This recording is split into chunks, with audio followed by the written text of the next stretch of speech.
En tant qu'entreprise, vous collectez des données à caractère personnel, mais est-ce que vous les protégez correctement? Si vous voulez vous mettre en conformité par rapport à la protection des données à caractère personnel que vous collectez et que vous manipulez, il faut suivre 5 étapes.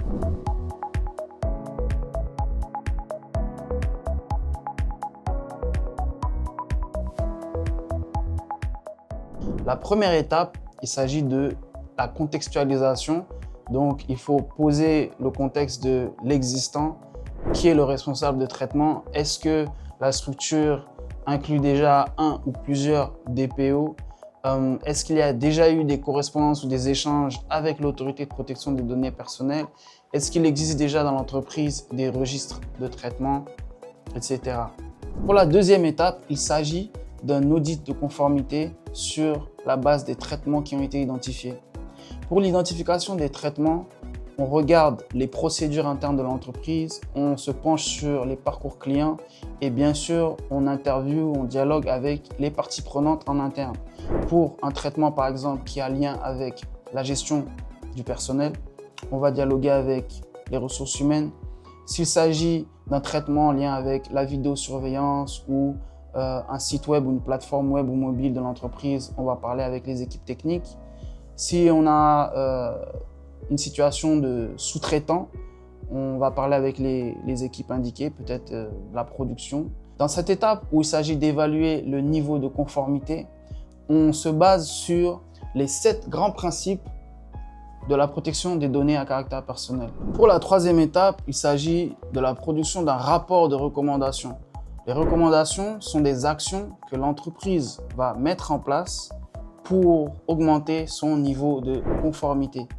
Donc ces actions sont diverses et variées selon le contexte de l'entreprise. Ça peut aller d'un simple repositionnement d'une caméra de vidéosurveillance à la rédaction d'une politique de confidentialité, la correction d'une faille informatique, la mise en place de collectes de consentement, le recentrage de l'utilisation de certaines données pour respecter la finalité du traitement.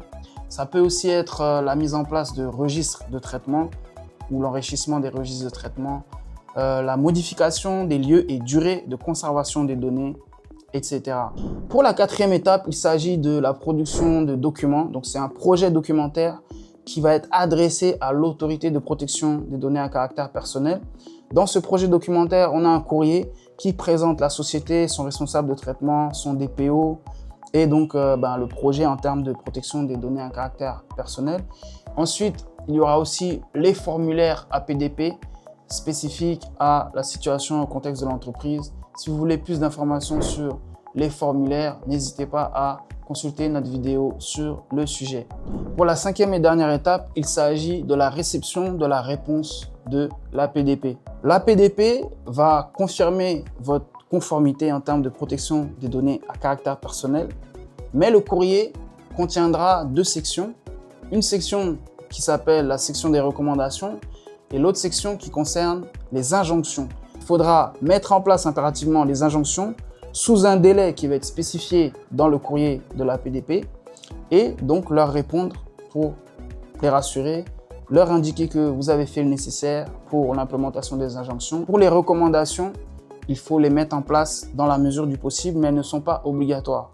Ça veut dire qu'une fois que vous avez reçu la réponse de l'APDP, vous mettez en place en interne les injonctions et vous répondez à l'APDP pour leur faire savoir que tout est en ordre, les injonctions ont été mises en place. WDS est là bien sûr pour vous accompagner à chaque étape. Et si vous avez déjà une équipe en interne qui est compétente avec des DPO expérimentés, vous pouvez même le faire en toute autonomie.